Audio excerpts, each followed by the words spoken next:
The elevator doors close. Derek's thumb hovers over his banking app. Lunch break. Fluorescent light buzzing overhead. He taps refresh. The number loads slow, then it lands.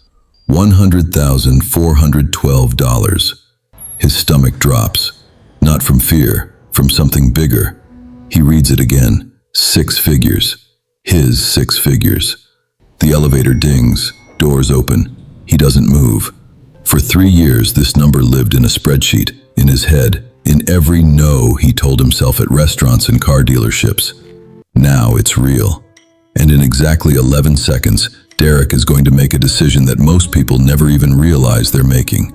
It's going to cost him 2 years of his life. Here's what nobody tells you about hitting $100,000. It doesn't feel like a milestone. It feels like a finish line. Your brain treats it like a rival, like the hard part's over, like you finally earned the right to breathe out. And that feeling, that exhale, is exactly where most people quietly destroy everything they built. Not with one bad decision, with 100 small ones dressed up as rewards. A nicer car because I've earned it now. A vacation on the card because the savings are handling themselves. A slower month of contributions because what's the rush? I'm already ahead. 18 months later, the number hasn't grown. Sometimes it's shrunk. The finish line feeling was a lie. There was no finish line. There was just a door, and most people walk through it backwards. Derek is 32, logistics coordinator, built his $100,000 the slow way, automatic transfers, a beat-up Civic he refused to upgrade, 3 years of saying no at happy hour. 2 exits down the highway, Priya just hit the same number 4 months ago. Different job, different apartment, same milestone. But Priya did something different in the 11 seconds after she saw her number. She didn't spend it. She didn't even celebrate it, not really. She opened a second app, not her bank, her brokerage. And she made one move, a boring, unglamorous move that Derek never made. That single move is the entire difference between where these two people will be standing in 5 years. Derek's mistake wasn't spending money. Derek's mistake was believing $100,000 was a reward instead of a machine. $100 grand sitting in a high-yield savings account isn't a trophy. It's raw material. It's the base of a compounding curve that only works if you leave it alone. Here's the part that breaks people's brains. The first $100,000 is mathematically the hardest money you will ever save. Not because saving gets easier later, because compounding starts doing labor you used to do yourself.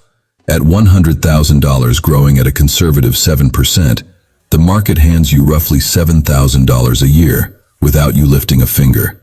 That's money your past self worked 12, 14, 16 months to save by hand. Derek didn't know that.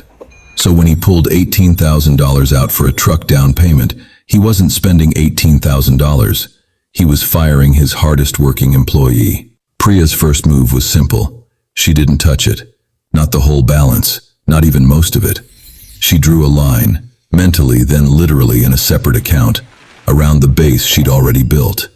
Money below that line, untouchable, growth engine only. Money she earned after that point, still hers to enjoy, still hers to spend on the things that make life feel good. That single boundary is the difference between a person whose net worth trends up for a decade and a person who touches their base every time life throws a good enough reason at them. A wedding, a layoff, a kitchen renovation. There will always be a good reason. The base doesn't care about reasons. It only cares whether it's still there next year. Derek's contributions slowed down the month he hit 6 figures. He didn't decide that. It just happened. The urgency was gone. Priya did the opposite. The week she crossed $100,000, she raised her automatic contribution by another 2%. Not because she had extra money, because she knew the finish line feeling was coming for her too, and she wanted her bank account to keep moving even after her motivation clocked out.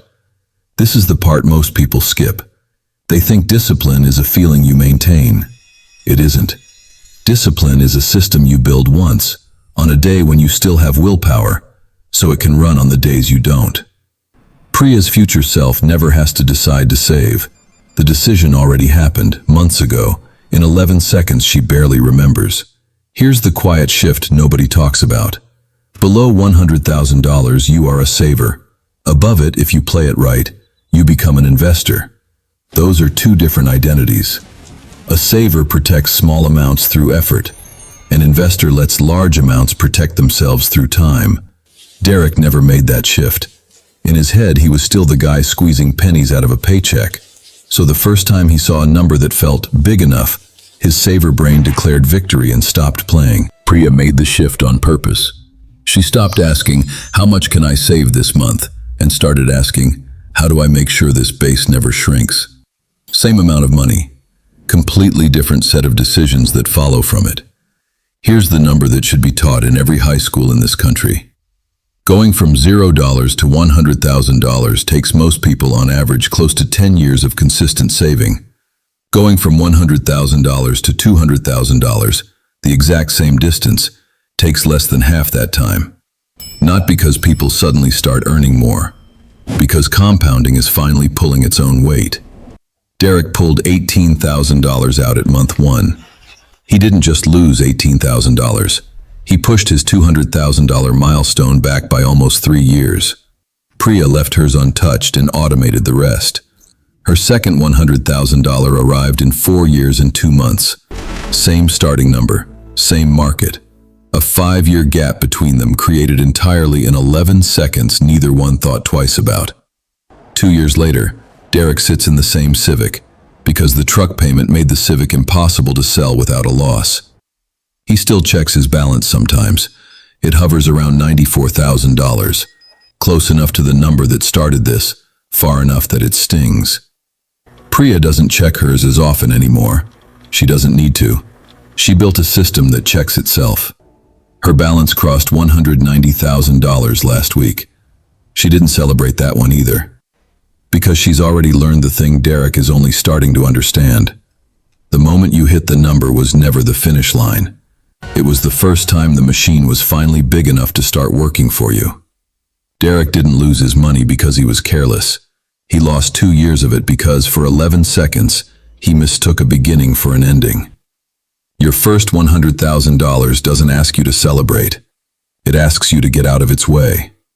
If you've ever hit a number that felt like it should change everything, hit subscribe and drop a comment telling me what you did in your own 11 seconds.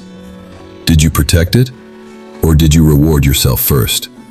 Because the difference between Derek and Priya was never how much they earned. It was what they did the moment it started to matter.